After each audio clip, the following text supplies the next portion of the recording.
The message appeared on the Galactic Network at exactly 0800 hours, station time.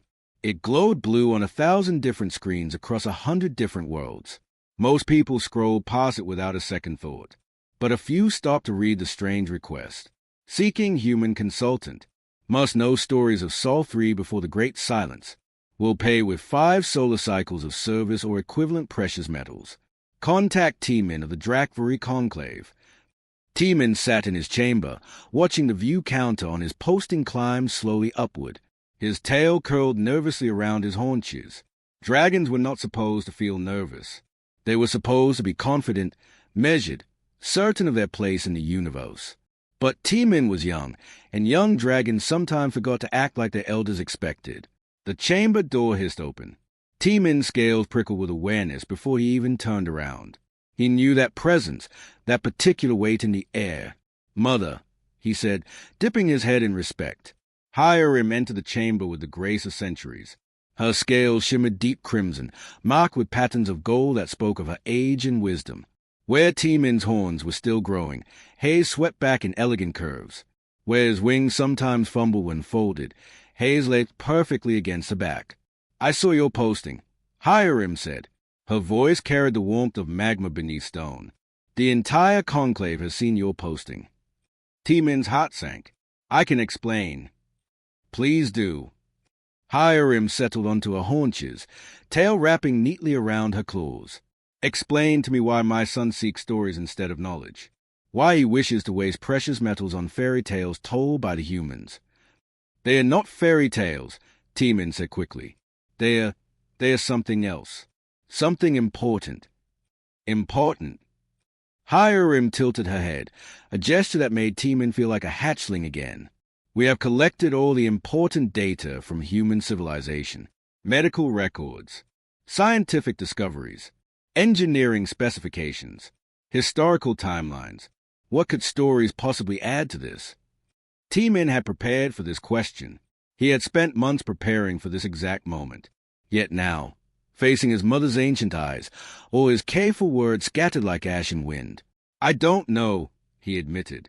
"That's why I need to find out." Hiram was quiet for a long moment. Outside the chamber windows, the stars of the Drakvari home system glittered cold and distant. Finally, she spoke.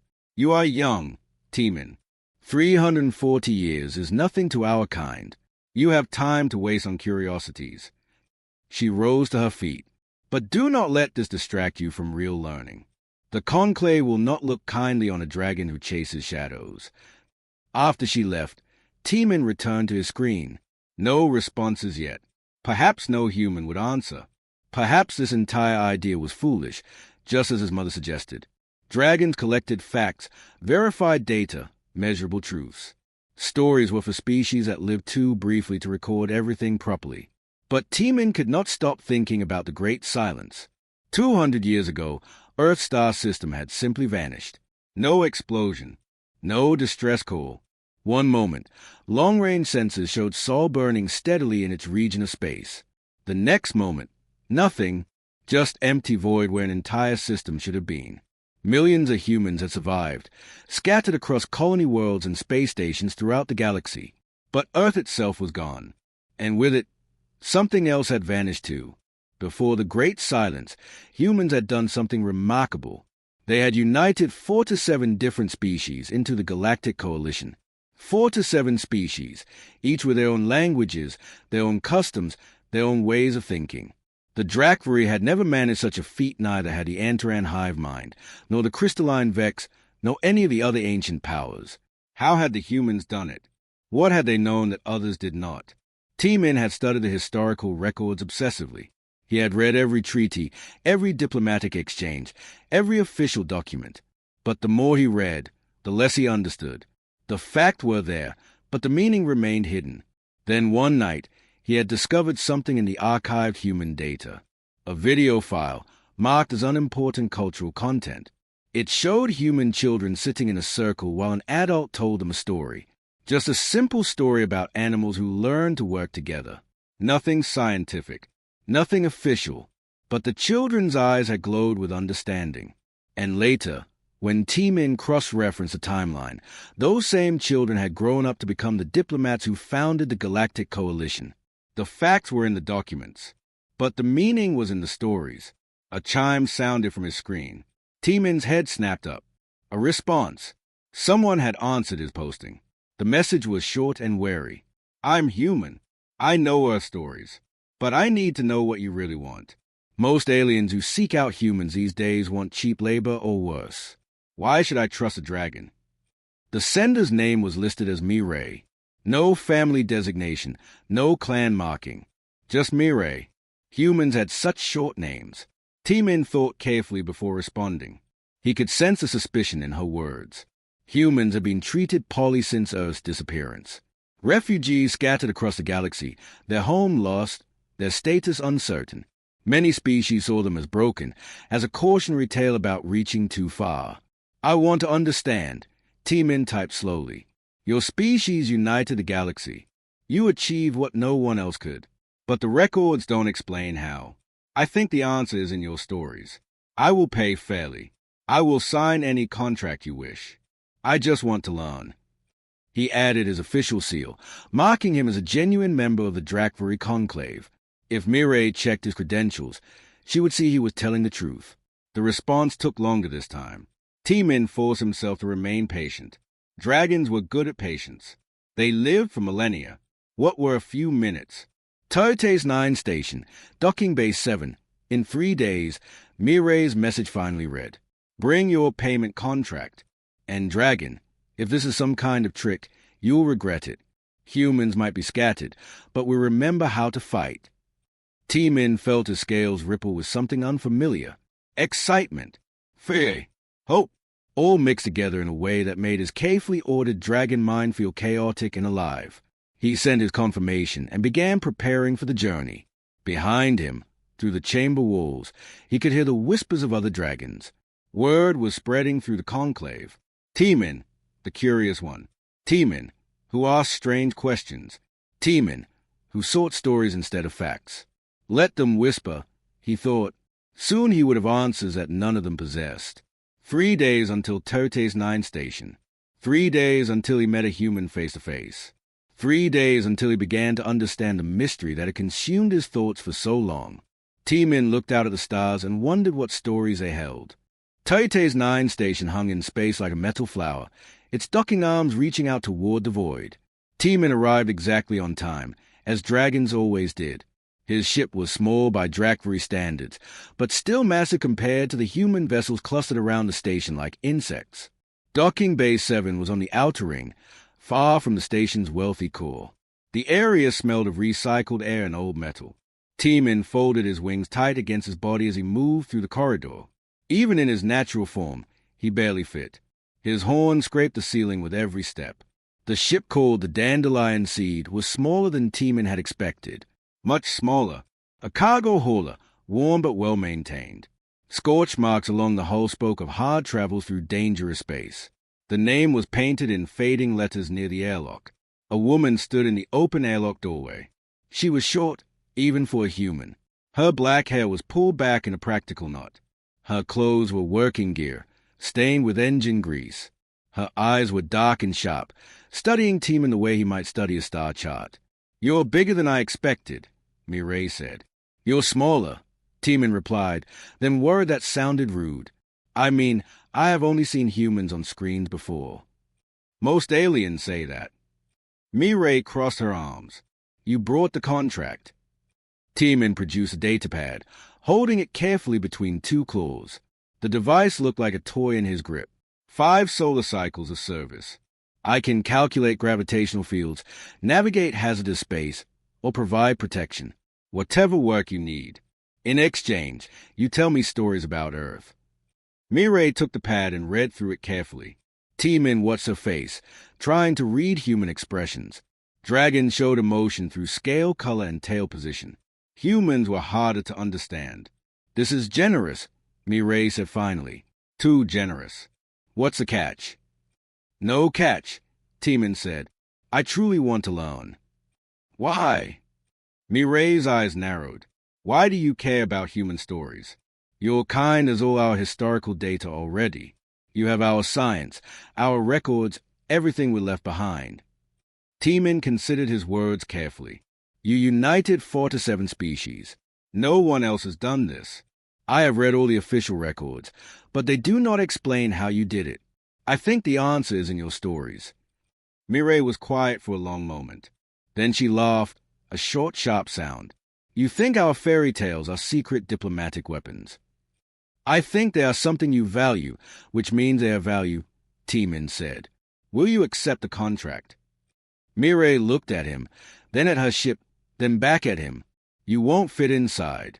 Not in your true form. I can project a smaller form, Teeman said. A hologram. It will allow me to interact with your environment. A dragon, humbling himself to fit in a human space. Mireille's expression softened slightly.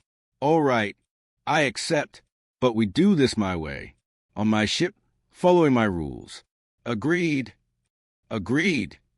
Inside the ship, Teeman's consciousness projected into a holographic form the size of a large dog.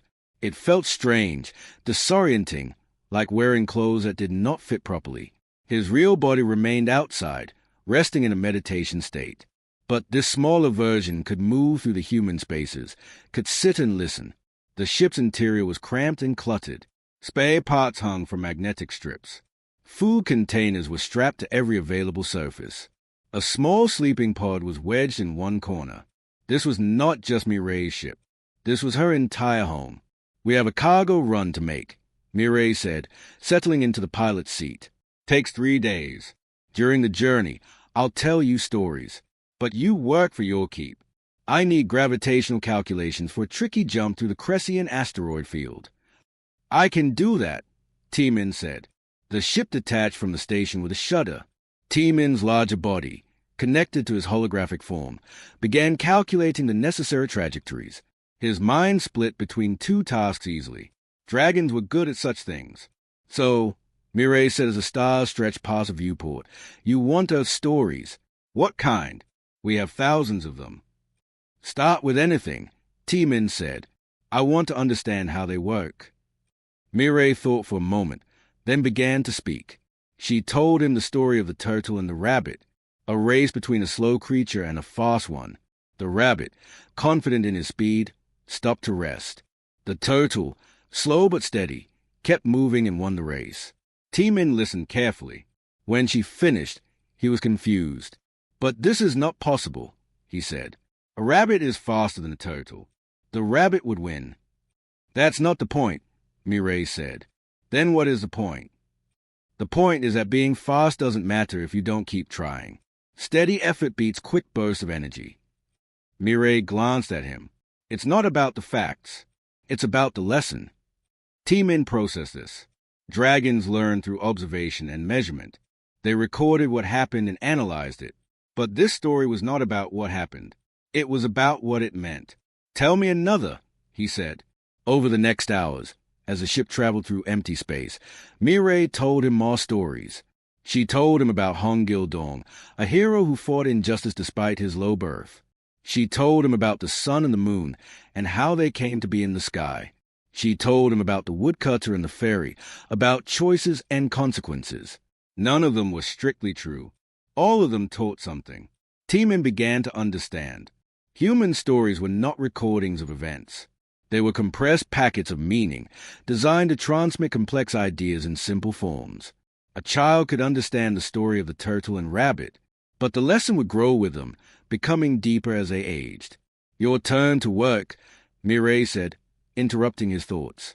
We're approaching the asteroid field. I need those calculations. Teeman's consciousness shifted, focusing on the gravitational data. The Cressian field was treacherous, full of dense rocks and unpredictable orbits.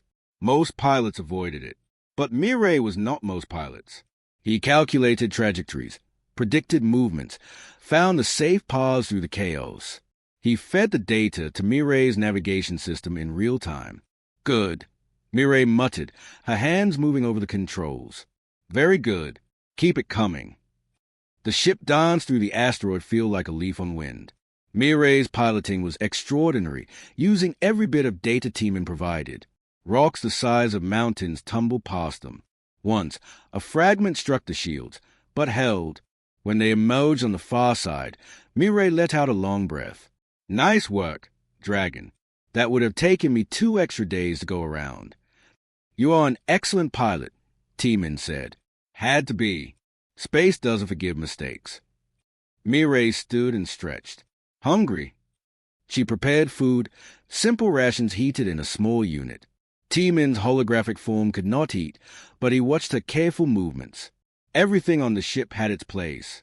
Everything was used efficiently. She lived like someone who understood that resources were limited. Tell me about Earth, T-Min said quietly. Not stories. Tell me about your home.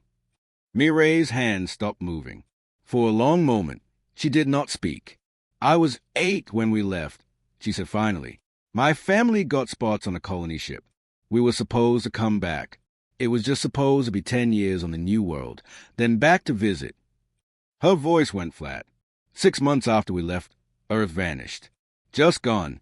My parents died thinking they'd abandoned their home. They never knew it was already lost. I'm sorry, T-Min said. Everyone's sorry. Mireille turned away. But sorry doesn't bring it back. She did not tell any more stories that day. But T-Min had learned something more important than any fairy tale. He had learned that humans carry their lost home inside them, in every story they told, in every memory they preserved. And he began to understand why stories mattered so much. Word traveled fast in the galaxy. Within 2 weeks, every dragon in the Conclave knew about T-Min's strange project. Within a month, humans across 3 sectors were talking about the young dragon who collected their stories. Some thought it was wonderful. Others thought it was suspicious. T-Min did not care about either opinion. He was too busy learning. Mireille had taken him to 6 different human settlements. Each time, she introduced him to someone with stories to share. Each time, T-Min listened and recorded everything carefully. His data files grew larger every day, filled with tales that made no logical sense but somehow explained everything. Then his brother arrived. Doyun's ship appeared in orbit around the trading station where T-Min was staying. It was a proper Drakvari vessel, sleek and powerful, making Mireille's little cargo holder look like a toy. T-Min felt his scales prickle with worry when he received the docking notification. My brother is here, he told Mireille. The one who thinks you're wasting your time. Mireille asked, Yes. Then let's show him you're not. They met in a neutral conference room at the station center. Doyen entered with all the dignity of his 800 years. His scales were deep blue, marked with silver patterns that showed his rank in the conclave. His eyes were cold as space when he looked at T-Min's holographic form.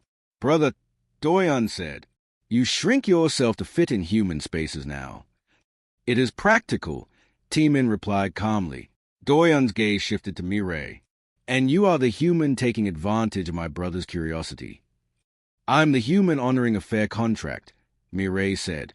Her voice was steady, but T-Min could see her hands clench.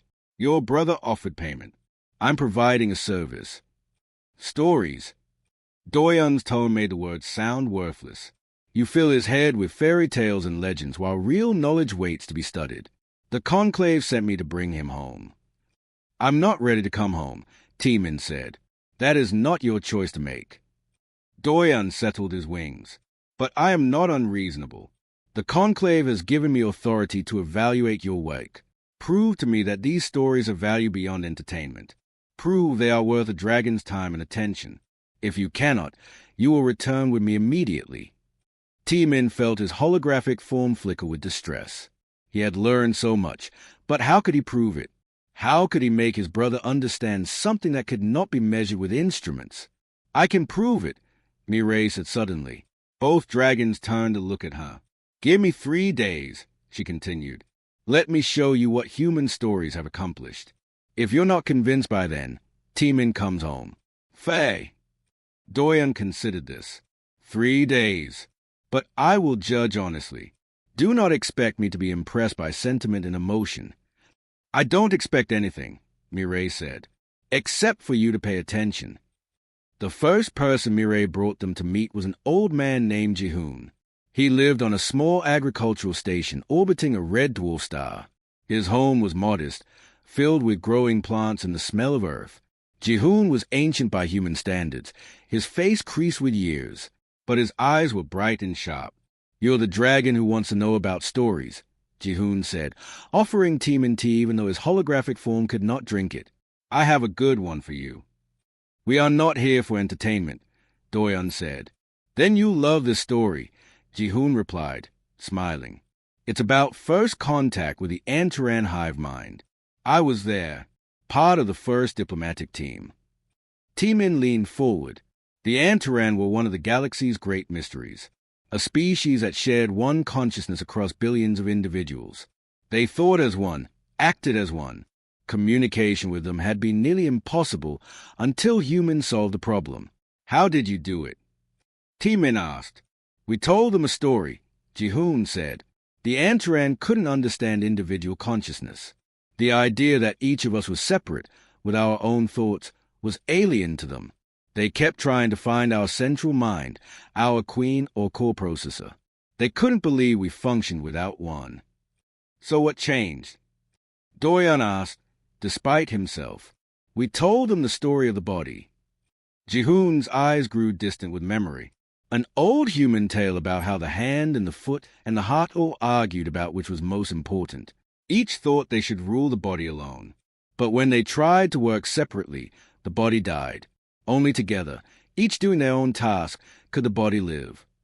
"A children's story," Doyeon said dismissively. "A children's story that made them understand," Jihoon corrected. The Antaran suddenly grasped that humanity was like a body with many parts. We were one species acting through many individuals. Once they understood that, we could begin real communication. That story opened the door to the treaty that brought them into the Galactic Coalition. Doyeon was quiet for a moment. One could have explained this with proper scientific terminology. "We tried," Jihoon said.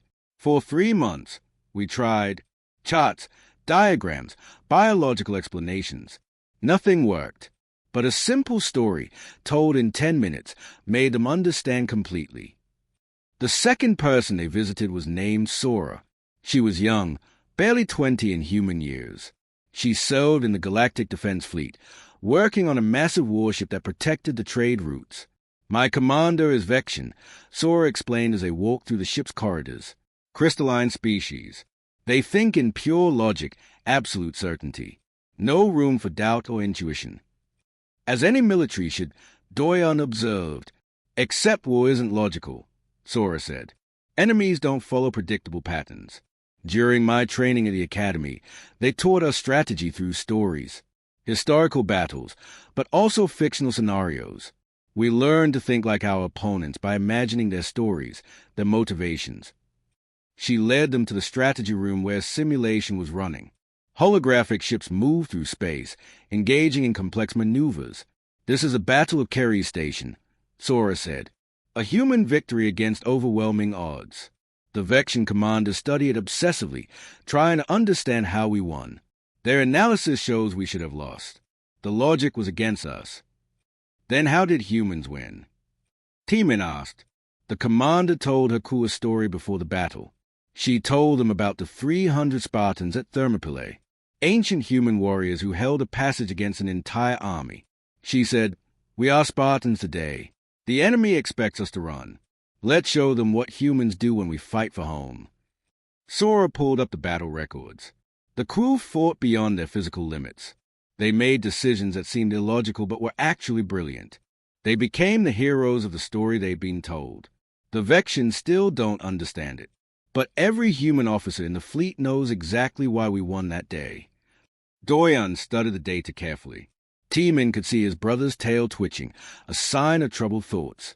The third person was Kangmin, a diplomat working at the coalition headquarters. He met them in his office, surrounded by treaties and agreements from dozens of species. "Stories are how we preserve ethics," Kangmin said simply. "Every human culture has stories about right and wrong. The generous man who is rewarded, the greedy man who loses everything, the brave hero, the coward who regrets. These are obvious morals," Doyeon said. "Any species knows right from wrong." "But how do you teach it?" Kangmin asked. "Dragons live for thousands of years. You have time to learn through experience. Humans live maybe 100 years. We need to transmit wisdom faster. Stories do that. He pulled up a file on his screen. This is the treaty between the Malvern Republic and the Fresh Commonwealth. They were at war for 60 years. Millions dead. We ended that war using a human story about two farmers who fought over a boundary line until both their farms were destroyed. Neither won. Both lost everything. A simple story ended a 60-year war. Doyun's voice carried disbelief. No, Kang Min said. Years of negotiation ended the war. But the story made them want to negotiate. It made them see themselves in the farmers. It made them understand that they were destroying themselves over a line no one would remember in 1,000 years. That evening, back in conference room, Doyun was silent for a long time. T-Min waited, hardly daring to hope. I do not like this, Doyun finally said. Stories are imprecise. They are open to interpretation. They lack the clarity of data. Yes, T-Min agreed, but Doyun continued slowly. They achieve results that data alone cannot. They transmit complex ideas efficiently. They motivate action that logic cannot command. They create understanding across different types of consciousness. He looked at T-Min directly. You may continue your studies.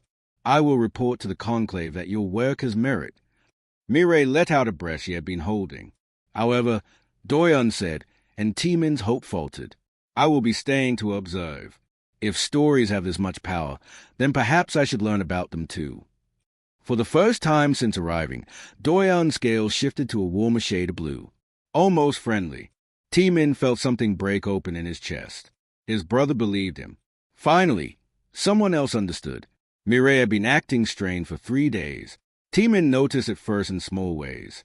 She checked her navigation charts more often than necessary. She ran diagnostics on systems that were working perfectly. She stared at empty space through the viewport as if searching for something only she could see. What are you looking for? T-Min finally asked. They were alone on her ship. Doyun had returned to his vessel to file reports with the conclave. It was just T-Min's holographic form and Mireille in the cramped cabin. Mireille was quiet for so long that T-Min thought she might not answer. Then she spoke. There's a place I've been trying to reach for 5 years. An old archive station at the edge of known space. It sits near a spatial anomaly, the same kind that swallowed Earth. She turned to look at him. I think the last transmission from Earth is stored there, the very last thing they sent before they vanished. T-Min felt his consciousness sharpen with interest. Why haven't you gone before? Because it's dangerous. The station is right at the edge of the anomaly. Space gets strange there.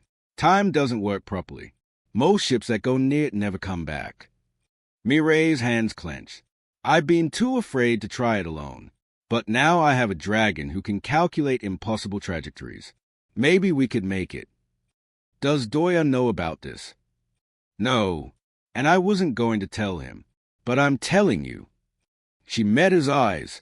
This is what I really want from our contract. Not payment. Not work. I want you to help me reach that station. I want to know what Earth's last words were. T-Min understood then. This was why Mireille had really agreed to teach him. Not for the money or the service. She had her own mystery to solve, her own answers to find. When do we leave? He asked. You'll do it. Mireille's voice carried surprise and hope mixed together. You've taught me about stories. Let me help you find the last one Earth told.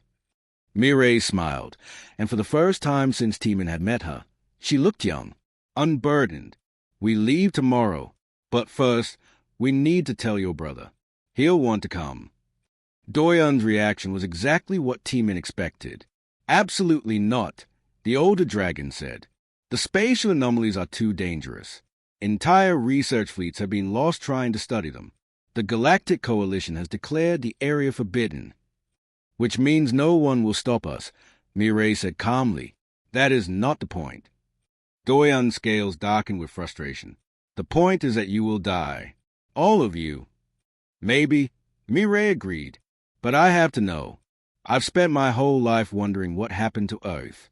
Why it vanished. If they suffered. If they knew what was coming. That transmission might have answers. And if it doesn't, if you risk everything and find nothing, then at least I tried. Mireille stood straighter. Your brother is coming with me. You can either help us survive or watch us go alone. T-Min had never seen anyone talk to Doyon like this. Dragons were supposed to be respected, deferred to, obeyed, but Mireille treated his brother like an equal. And somehow, that seemed to reach Doyon more than any plea or argument would have. You are all insane, Doyon muttered, but his scales shifted to a lighter shade. When do we leave? The journey to the edge of known space took 6 days. They traveled in Doyon's ship because it had better shields and more powerful engines. Mireille piloted, her hands steady on controls that were designed for creatures much larger than her. Both dragons fed her data constantly, their minds working together to navigate the increasingly unstable space. On the 4th day, they began to see the effects of the anomaly. Stars flickered like dying flames. Space itself seemed to ripple, as if reality was water and something beneath was moving. The ship's instruments gave readings that made no sense. Time dilated and compressed randomly. This is what happened to Earth, Mireille whispered. This is what took them. How did they know to send a transmission? T-Min asked. If it happened suddenly. Maybe it didn't happen suddenly, Doyon said, studying the data. Look at these patterns. This kind of spatial collapse takes time. Weeks, maybe months. They would have seen it coming. The thought made T-Min's consciousness ache. Earth had died slowly. The humans had watched their home system collapse around them, had known they were doomed, and had chosen to send one last message into the void. The archive station appeared on their sensors on the 6th day. It was a small structure, barely more than a storage facility. It tumbled slowly in space, caught between normal reality and the anomaly. Half of it flickered in and out of existence. The station is still there, Mireille said. The data might have survived. Getting close was the hardest thing any of them had ever done. Both dragons calculated trajectories, while Mireille flew with a precision that seemed impossible. They had to time their approach perfectly, sliding through moments when space was stable enough to allow passage. Twice they nearly lost the ship to sudden gravitational wells. Once, time reversed for 3 seconds, and they experienced their own deaths before reality corrected itself. But they made it.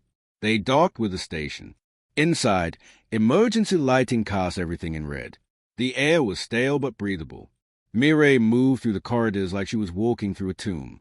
Both dragons followed in holographic form, their true bodies remaining safely on the ship. The archive core was at the station's center. Most of the data banks were dead, burned out by the anomaly's effects. But one remained active, powered by a backup system that had somehow survived 200 years.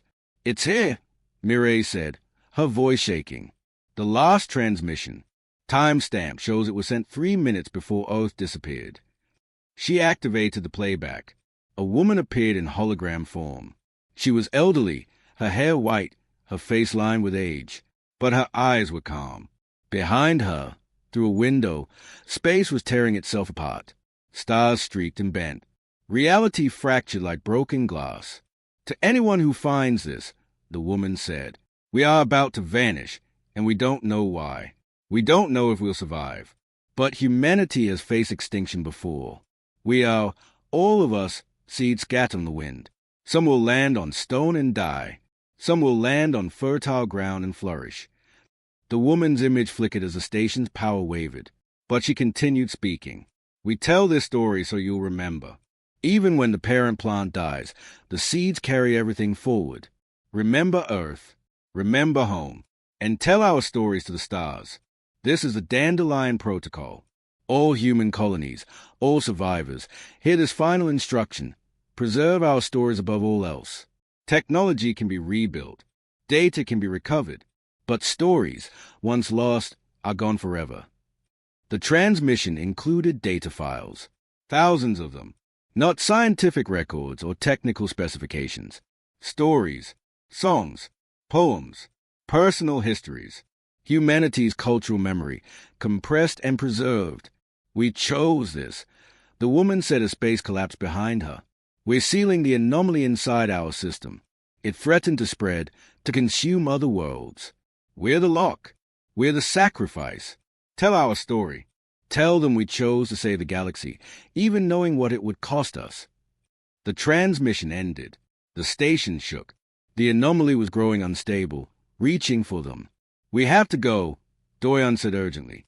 Now! Mireille downloaded the files, her hands moving automatically even as tears streamed down her face. They ran back to the ship. The station was breaking apart around them, pulled into the anomaly's hungry maw. They made it to the ship. Doyon pushed the engines to maximum. Space twisted and screamed as they fled. For 10 minutes, they thought they wouldn't make it. But slowly, the normal stars returned. Space stabilized. They were safe. In the ship's cabin, Mireille sat with her head in her hands. Her shoulders shook with sobs she had been holding in for 200 years. They didn't die meaningless deaths, she said through her tears. They chose it. They saved us all. T-Min's holographic form sat beside her, as close as he could manage. They were heroes. They were human, Mireille said. We saw the threat and we stood in its way. We told our last story and then we became one.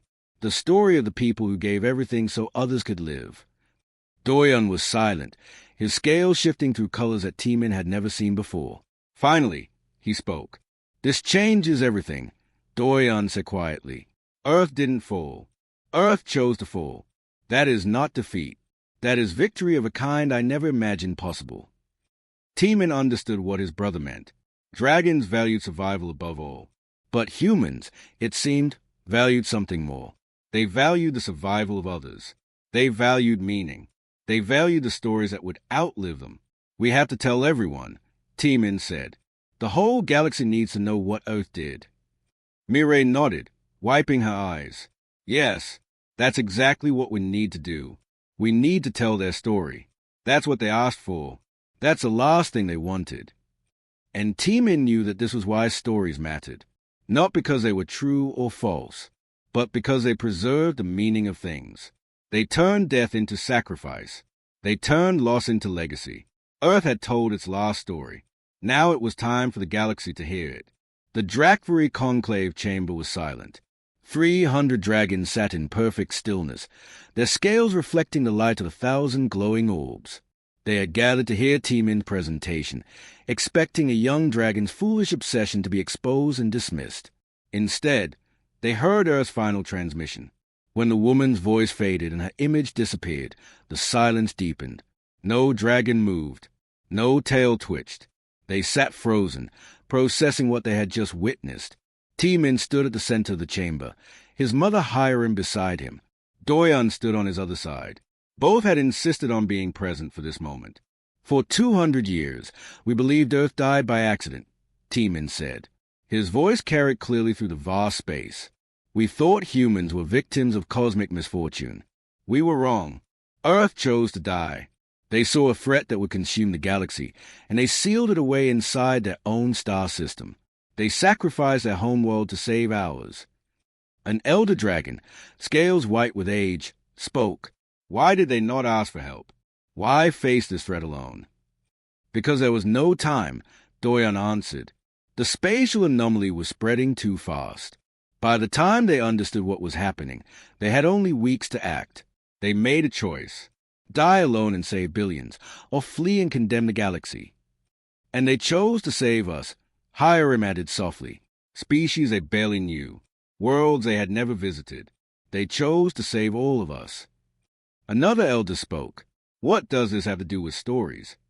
T-Min had prepared for this question. Everything. Earth's last act wasn't to preserve their technology or their scientific data. It was to preserve their stories. They understood that who they were mattered more than what they knew. They sent out the Dandelion Protocol so that humanity would survive not as scattered refugees, but as a people with a shared identity, with meaning. He activated another hologram. This time it showed the thousands of files from the archive, songs and poems, personal memories, folk tales and legends. The entire cultural memory of a species, compressed and saved. Stories are not just entertainment, T-Min continued. They are how humans transmit complex ideas across time and space. They teach morals without lectures. They inspire courage without commands. They preserve identity without physical presence. Earth understood this. In their final moments, they chose to save their stories because stories would keep humanity alive even after their planet died. The chamber was silent again, but this time it felt different. Contemplative rather than dismissive. The eldest dragon in the conclave, a creature so ancient his scales had turned silver, finally spoke. I remember when our species had stories too. Thousands of years ago, before we became purely rational. We told tales of the first dragons, of the world creation, of heroes and villains. We abandoned them as primitive superstition. His voice grew softer. Perhaps we lost something important when we did that. Perhaps we became better at preserving facts, but worse at preserving meaning. Murmurs spread through the chamber. Dragons discussing, debating, considering. Finally, the conclave reached a decision. They voted to establish something new. Something unprecedented in dragon history. The Archive of Meaning. A joint institution between dragons and humans, dedicated to collecting and studying stories alongside facts. A place where both ways of understanding the universe will be valued equally. T-Min was named its first curator. Mireille was named co-curator, the first human to hold equal rank with a dragon in Drakvari society. 3 months later, T-Min and Mireille stood on the soil of a human colony world called New Busan. It was a young world, barely settled for 50 years. But it was thriving, full of humans who had made new lives after losing their old ones. The archive's first building stood at the colony's center. It wasn't large or fancy, just a simple structure with rooms for storage, rooms for study, and one large hall for gatherings. But it felt important. It felt like a beginning. Strange, isn't it? Mireille said, looking at the building. 6 months ago, I was just a cargo hauler trying to survive. Now I'm responsible for preserving humanity's cultural memory. You were always doing that, T-Min said. His true form stood beside her, scales gleaming in the colony's sun. Every time you told a story, you were keeping Earth alive. Inside the building, they had set up displays. Some showed dragon history, the old stories that had been forgotten. Some showed human culture from before Earth's loss. And some showed new stories, tales created by humans and dragons working together. Children came to visit. Human children and dragon hatchlings, learning side by side. They listened to stories. They asked questions. They began to understand that there were many ways to see the universe, and all of them had value. On the first day of operation, Mireille taught a class. 30 students, mixed species. She told them the story of the Dandelion Protocol. A young dragon, barely 100 years old, raised a claw. Why did they name it after flower? Mireille smiled. She had been waiting for this question. Dandelions are weeds, she explained. They grow everywhere, in gardens where they are not wanted, through cracks in concrete, in the harshest soil. You can't kill them. Pull one up and 10 more grow. And every single flower produces hundreds of seeds with little white parachutes that catch the wind. She pulled up an image of a dandelion, its seeds spreading in the breeze. Those seeds fly everywhere. Most land on stone and die, but some, just a few, land on good soil, and those few grow into new plants that produce more seeds. That's humanity. We scattered across the galaxy. Many of us died. Many struggled. But some of us landed on fertile ground. We grew. We survived. And we carried Earth with us in every story we told.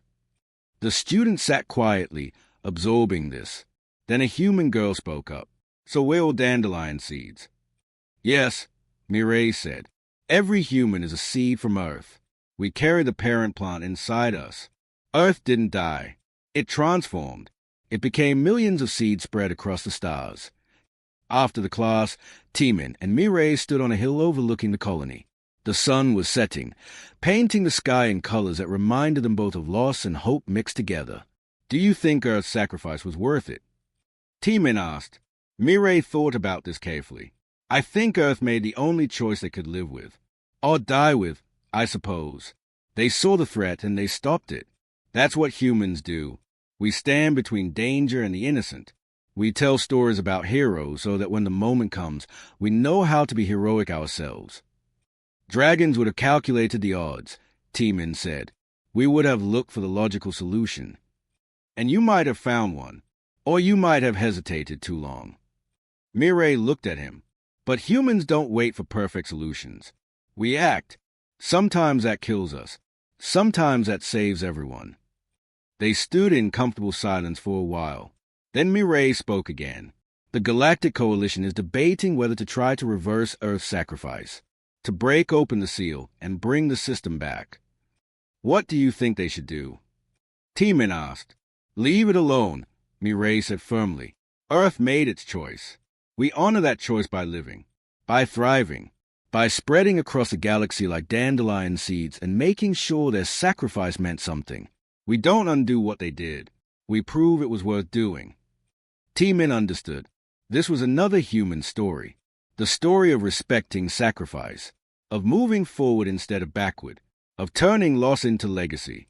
In the weeks that followed, more humans came to New Buzan. They came to add their stories to the archive. Stories of life before Earth's loss. Stories of survival after. Stories of hope for the future. Dragons came too. Not just young, curious ones like Teeman, but elders, ancient dragons who had forgotten how to wonder. They listened to human tales and slowly, hesitantly, began to remember their own forgotten stories. Doyon visited frequently. He had become one of the archive's biggest supporters, arguing in the conclave for more resources, more recognition. The brother who had come to drag Teeman home had become his greatest ally. One day, a human man arrived at the archive carrying a small plant in a pot. He was old, his face weathered and tired. He approached Mireille with tears in his eyes. I kept this alive for 60 years, he said. Seeds from Earth. Real dandelions. I thought I was the only one who still had them. But I want them here, in the archive, so everyone can see what we were named after. Mireille took the pot with shaking hands. She planted the dandelions outside the archive's entrance. They grew quickly in New Buzan's rich soil. Within weeks, they bloomed, bright yellow flowers that turned to white seed heads. When the wind blew, the seeds scattered. They drifted across the colony, landing in unexpected places. And wherever they landed, they grew, just like humans, just like Earth intended. Teeman watched the dandelion spread and finally understood the last lesson. Humans didn't fear death because they knew they were seeds. Individual humans might die, but humanity continued. Earth might vanish, but its children would flourish across the stars. That was the power of stories. They turned death into transformation. They turned sacrifice into meaning. They turned an ending into a beginning. Come on, Mireille said, pulling him from his thoughts. We have a new class starting. 20 students this time. Half human, half dragon. We're teaching them about myths and legend from both our species.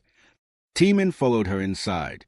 Behind them, dandelion seeds drifted on the wind, carrying their small hopes to distant places. Some would die, some would live, but all of them carried Earth's memory forward. And in the archive of meaning, stories continued to be told. Stories of a lost star, stories of the seeds that scattered, stories of how endings could become beginnings, if only you knew how to tell them right. The galaxy had learned Earth's final lesson. Some truths were too important to be mere facts. Some truths needed to be stories. And humanity's story would never end, as long as someone was there to tell it,